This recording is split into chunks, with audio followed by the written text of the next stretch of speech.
صلی اللہ رسول الکریم اما بعد اعوذ باللہ من الشیطان الرجیم ان اللہ یأمرکم ان تؤدوا الامانات الی اہلها واذا حکمتم بین الناس ان تحکموا بالعدل ان اللہ نعم ما یعظکم به ان اللہ کان سمیعا بصیرا۔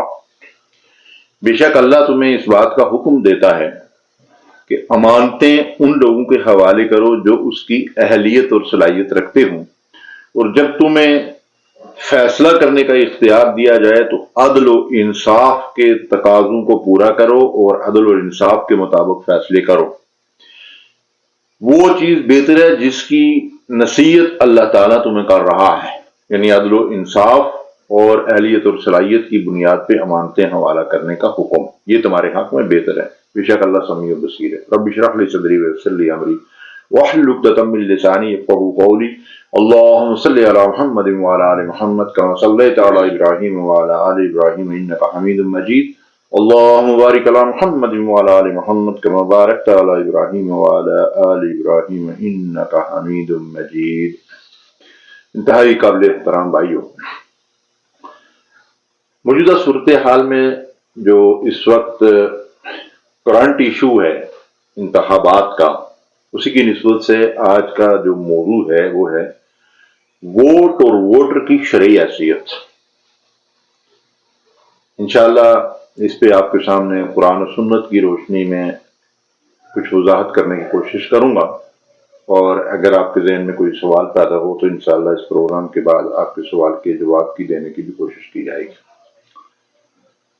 عام طور پر یہ سوال ہمارے سامنے آتا ہے کہ جی ووٹ کس کو دیا جائے، تو اس کا ایک بڑا جامع اور مختصر جواب ہے، وہ میں آپ کے سامنے رکھ دیتا ہوں، اور ساری گفتگو کا جو دارومدار ہوگا وہ میرے اسی جواب کے اوپر ہوگا انشاءاللہ۔ تو وہ جواب یہ ہے کہ آپ ایک ایسے شخص کو ووٹ دے دیں جس پہ آپ اتنا اعتماد کر سکیں کہ اپنے گھر کی چابیاں اس کے ہاتھ میں تھما کر آپ مطمئن ہوں کہ یہ میرے گھر کا محافظ ہے اور میرے گھر کی ہر چیز جو ہے اس کے حوالے کر کے میں مطمئن اور آرام سے بیٹھ گیا ہوں، مجھے کوئی خطرہ نہیں ہے کہ یہ میرے ساتھ کوئی بددیانتی کرے گا، خیانت کرے گا، میرا گھر لوٹ لے گا، میری وہاں چیز چوری کر لے گا۔ یہ میرے لیے اتنا قابل اعتماد ہے۔ جس شخص پہ آپ کو اتنا اعتماد اور بھروسہ ہو کہ اپنے گھر کی کنجیاں، اپنے گھر کی چابیاں اس کے حوالے کر سکیں، کیا یہ کوئی شریعت کا تقاضا ہے کہ ہم ووٹ دیتے ہوئے اتنی احتیاط کریں کہ اتنے قابل اعتماد آدمی کے حوالے ہم جو ہے وہ ووٹ کریں اور اس کے حق میں ہم اپنی سٹیمپ لگائیں؟ کیا یہ واقعی کوئی شرعی تقاضا ہے؟ چونکہ ہمارے ہاں اس سیاست کو جو ہے وہ ایک کھیل تماشا سمجھ لیا گیا ہے، اور لوگ یہ سمجھتے ہیں کہ اس کھیل تماشے میں میں ووٹ جو ہے اس آدمی کو دوں جو میرا کوئی کام کر دے، جو میری کسی ضرورت کو پورا کر دے، جو میرے کچھ جیب گرم کر دے۔ تو یہ ایک مفادات کا کھیل بن کر رہ گیا ہے، لیکن حقیقت میں یہ مفادات کا کھیل نہیں ہے۔ یہ میں نہیں کہہ رہا، اللہ اور اللہ کا رسول کہہ رہے ہیں۔ رسول کریم صلی اللہ علیہ وسلم کی ایک مشہور حدیث ہے، اور یہ کئی مرتبہ آپ میں سے بعض نے نیٹ کے اوپر بھی سنی ہوگی، کہ اللہ کے رسول صلی اللہ علیہ وسلم نے فرمایا کہ سب سے پہلے اس امت سے جو چیز اٹھا لی جائے گی وہ امانت ہوگی، یعنی دیانتداری ختم ہو جائے گی، سچائی ناپید ہو جائے گی، اور جھوٹ اور کرپشن کا دور دورہ ہوگا۔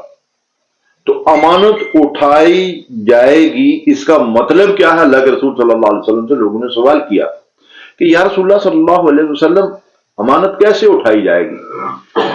حضور صلی اللہ علیہ وسلم نے اس کی جو وضاحت فرمائی نا، بس یہ بات اگر سمجھ میں آ جائے تو ووٹ کی شرعی حیثیت پوری جو ہے وہ میں سمجھ میں آ جائے گی۔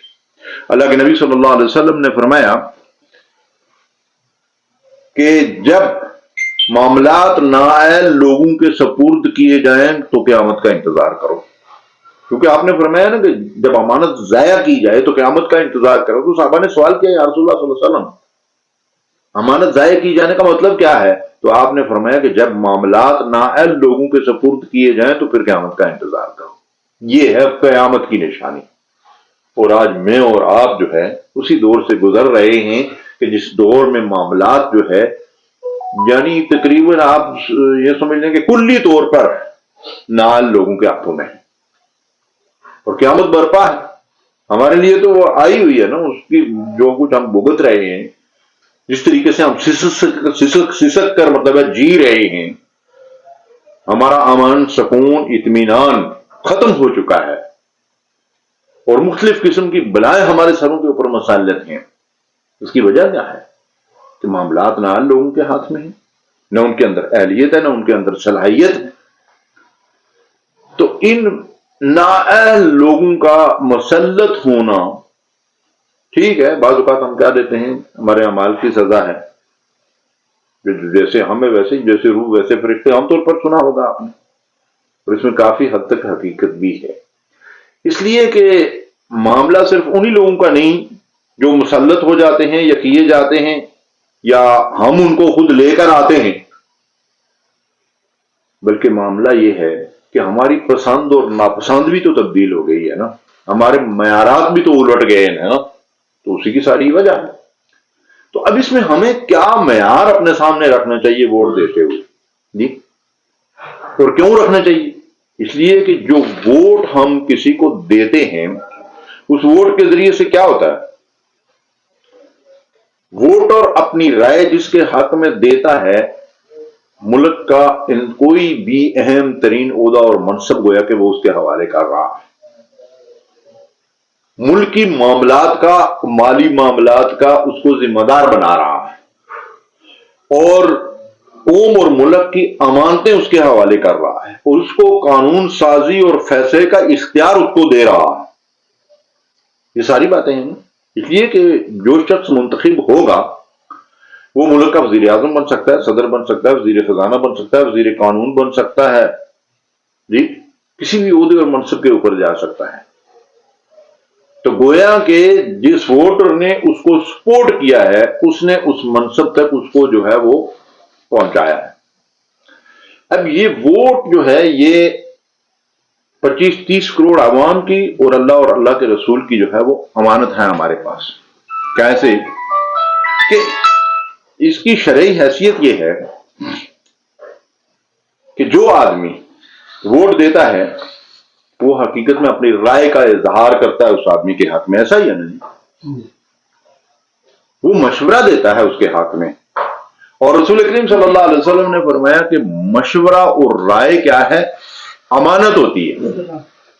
تو اگر تم سے کوئی آدمی رائے یا مشورہ طلب کرے تو پوری دیانتداری کے ساتھ اپنی رائے اور مشورہ دو، کیونکہ وہ امانت ہے. جب جو آدمی دوسرا تم سے مشورہ طلب کر رہا ہے تو اس کا مطلب یہ ہے کہ جس شخص کے حق میں ہم ووٹ دے رہے ہیں، اپنی رائے کا اظہار کر رہے ہیں، مشورہ دے رہے ہیں، تو پھر وہ شخص اگر اہل ہے واقعی اس منصب کا اور اس کے اندر صلاحیت ہے تو وہ جتنے اچھے کام کرے گا میں اس کی تائید کر کے اس کے حق میں رائے دے کر جو ہے اس کے سارے اچھے کاموں میں اللہ تبارک و تعالی نیک اجر میں مجھے شریک رکھے گا. اور اگر میں نے کسی بدیانت، خائن، چور، ڈاکو کے حق میں اپنی رائے دی ہے اور اس کے حق میں مشورہ دیا ہے تو جتنے الٹے سیدھے وہ کام کرے گا اس میں میرا حصہ ہوگا. اچھا، بعض لوگ یہ کہہ دیتے ہیں جی کہ اس کا دین سے کیا تعلق ہے؟ میرا ایک پروگرام جب یہ یوٹیوب پہ لوڈ ہوا تو بعض لوگوں کی طرف سے جو ہے وہ یہ کومنٹس بھی آئے کہ یار یہ ووٹ کا شریعت سے اور دین سے کیا تعلق ہے؟ مولویوں نے خام خواہ کھینچ تان کر کے جو ہے اس کو شریعت اور دین سے ملا دیا اور دین بنا دیا ہے. بھائی یہ سیاست